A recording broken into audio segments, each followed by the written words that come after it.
everyone, this is Yas, and today I'm going to show you the ways and tricks to achieve that everyday look using a Skin BB Cream from HDA Network.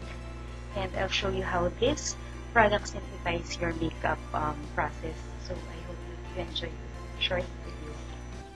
Hi, I'm back, and as promised, I'm going to show you today how to do your everyday makeup.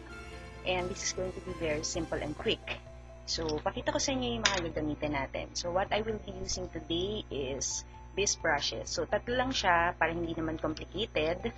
And then, meron tayong clean sponge. And of course, because our face is going to serve as our canvas, kailangan clean din yung face natin. So, before we put on our makeup, we have to wash our face thoroughly. So, for my skincare, what I use is this soap. Kita nyo? So, this is the Propolis Facial Soap from HDI Network. Ito yung loob niya. This is the soap.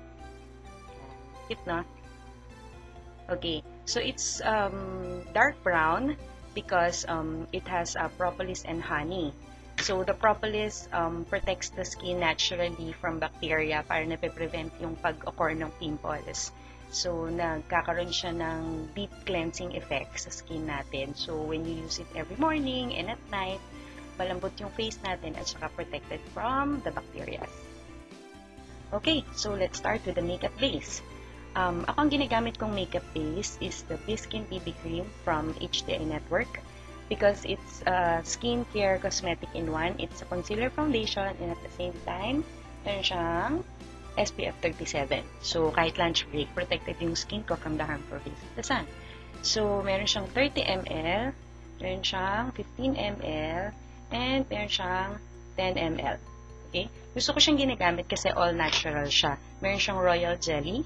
FYI, royal jelly is a beast milk. So, it's mainly amino acids and protein na nag-regenerate ng skin cells ko from dead and dry skin cells. Napapalitan siya ng bago. Kaya, lumalambot yung face. Okay? Tapos, meron din siyang green tea extract. So, antioxidant din siya. And this Skin BB Cream is very easy to use kasi nga everyday makeup. So, kailangan mabilis lang gamitin. Okay? Ayan. So, naka-aluminum tube siya. Ayan. Pakita ko muna sa inyo. Ito siya. So, pag nilagay mo siya sa skin mo,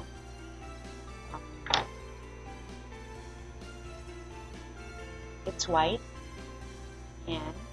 Pero, pagka in-spread mo siya, eventually, nagiging flesh yung color niya. Okay?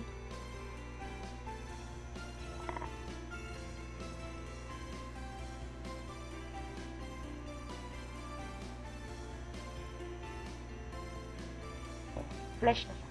Hindi na siya white. Okay? So, yun yung gagamitin natin as makeup base. How to do it? You just simply put on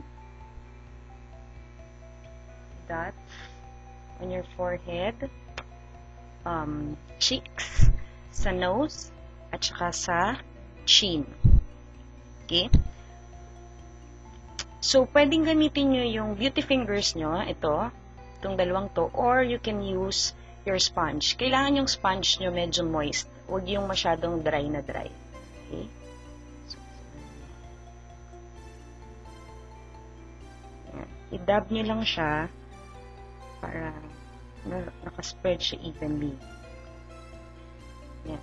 Make sure lang na yung mga hairlines, dinadab nyo rin para hindi siya nakamark na ganun yung mismong makeup base nyo. Kasi diba minsan, pagka nakakalimutan nating lagyan din yung hairline natin, ang nangyayari is that parang meron siyang guhit dito, boundary from the hairline and the face. So, dahil everyday makeup to, this has to be very, very natural looking.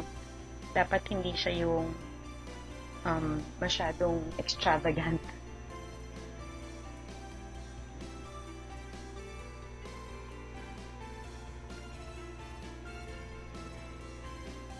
Ako kasi, to balance everything, I also put on my neck. Pero dahil makeup demo naman, so I'll just show you how to do the face makeup.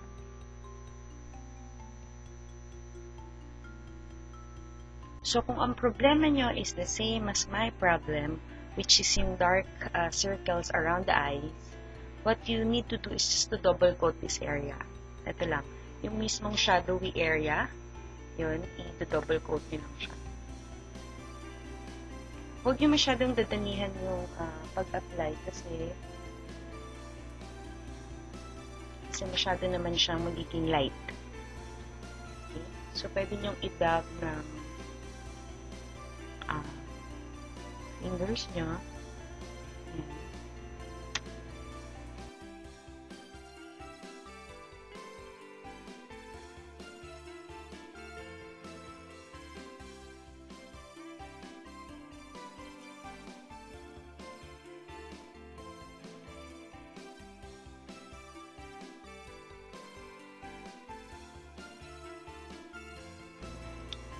Yan.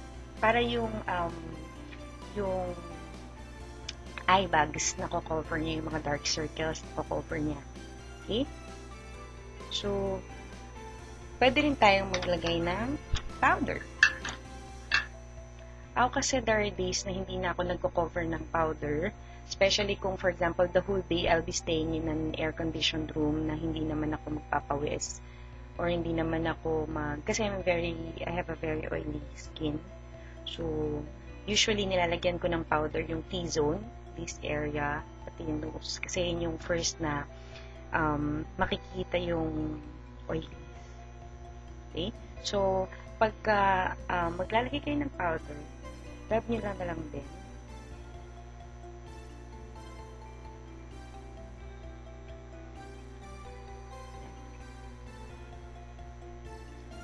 Ako kasi super dab lang talaga ng powder. Ayoko nung masyadong powdery yung face ko.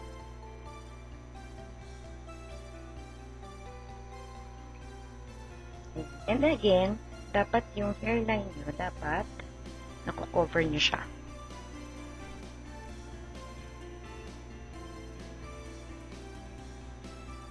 Okay, so gawin na natin ngayon yung ating kilay. Although madaya ako, nagawa ko na yung kabila. Okay, so pwede kang gumamit ng either yung pencil, tapos yun yung ipang-shape mo sa kilay mo. Pero ako kasi, I prefer using angled brush kasi mas nadadalian ako sa kanya. So whichever is mas madali sa'yo, whichever is easier for you to use, yun na lang yung gamitin mo. Okay, for as long as dapat yung kulay nung pencil na gagamitin mo, dapat hindi siya masyadong malayo dun sa natural color nung eyebrows. Otherwise, hindi siya magmumukhang natural look. Okay? Yun nga yung gusto nating ma-achieve. Kailangan natural look lang siya. When you're doing your eyebrows, either brush or pencil, kailangan yung movement natin is an upward stroke. So, yan. So, susundan mo lang yung natural contour ng iyong kilay.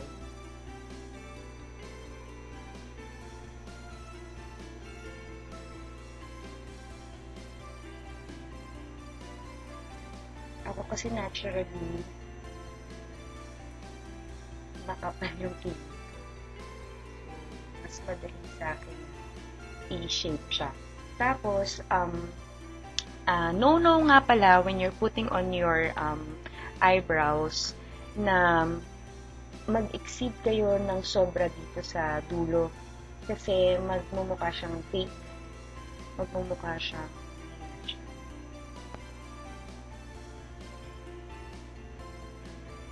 so for example, ito yung dulo nung kilay mo, kailangan halos nandun lang siya.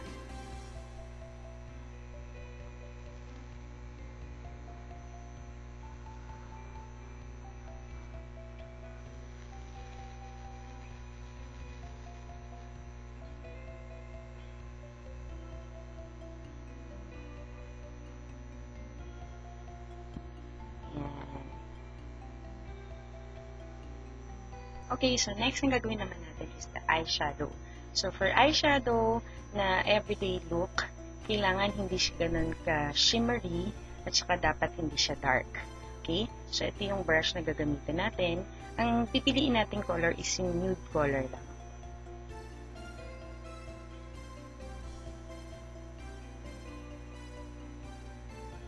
nagsisimula ko lang dito sa inner eye.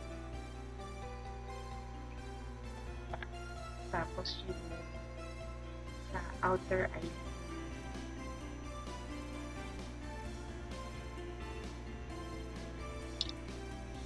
So, today I'm going to teach you how to do it na medyo mas madali.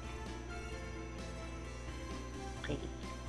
Ang technique lang is that, kasi diba dito siya sa pinaka-tight line ng ating eyes. So, ang gagawin lang natin is that, hilahin lang natin ng konti ito para medyo magsingkit siya ng konti. Tapos, magsimula tayo dito sa pinaka-loob. Yan.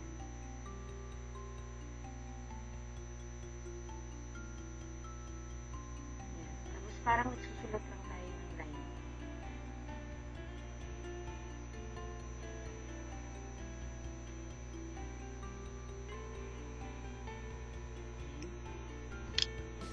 Huwag kayong matakot kung medyo may lalampas kasi pwede naman natin siyang i-cover.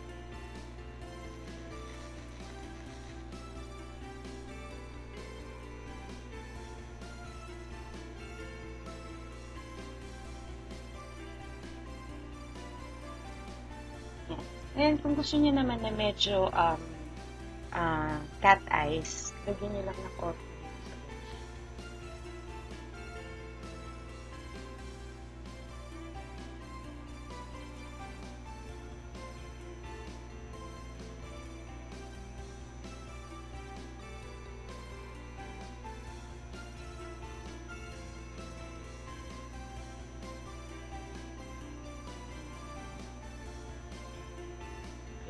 Para medyo sumingkit ng konti yung dulo. So, now we're going to curl our lashes and put on our mascara. So, pagka magka-curl kayo ng lashes, ang i-curl lang natin is yung middle part ng lashes. Ayan. And then, kung gaano katagal nyo siya ipipress, depends on kung gaano kabilis or katagal mag-curl yung lashes nyo. Hindi naman natin ini-aim na super curl siya na parang false eyelashes. Yan. For as long as medyo meron lang siyang contour. Ngayon, pagka na-curl nyo na siya, we're going to apply the mascara. So, pagka mag-a-apply kayo ng mascara, make sure na galing siya dito sa ilalim. Yan. Galing siya dito sa ilalim. Pataas. So, for the blush on, ito yung gagamitin natin. Yung mas makapal na brush. And then, yung choice of color natin sa blush, kailangan hindi siya super red, kailangan hindi siya super pink or super bronze, or meron kasi na iba na merong shimmer. So, let's avoid that para makuha natin yung everyday look natin. Okay? So, as much as possible, yung neutral color lang or nude color lang yung pupunin natin. Basically, because we just want to have an effect na para siyang namula from under the sun. Ganon. Okay? So, yung cheekbone natin, yung apple ng yung ano natin, yung pisngi natin, let's just follow the natural contour nung cheeks natin.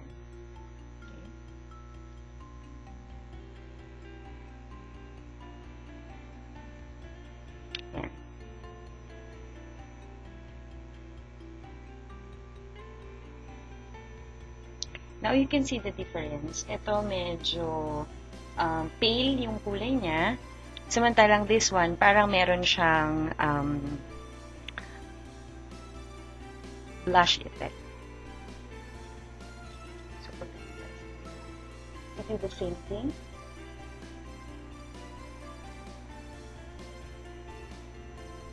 So, i-blend lang natin siya dito sa mismong contour na to nung ating cheek.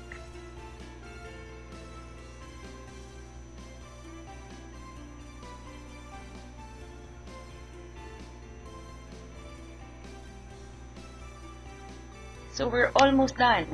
Ang kulang na lang is the lipstick. Okay? So, pagka naman everyday look, dun sa lips natin, we want our lips to look natural as much as possible. So we don't put too dark lipsticks like yung mga super red, super brown, or yung mga fancy colors like super hot pink. Okay?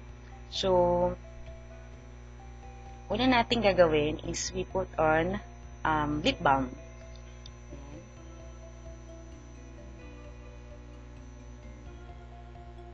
Ako, I put the lip balm just to moisturize my lips.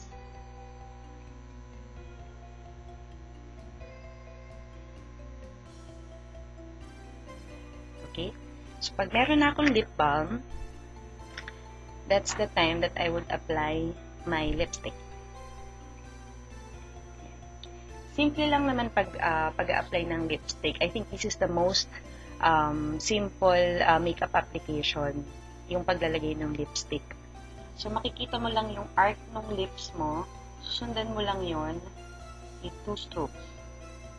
One down sa left, and then one down dito. Okay? And then, tsaka mo siya i-contour, tsaka mo siya i-contour dun sa lips mo. Kabila. And then, sa baba.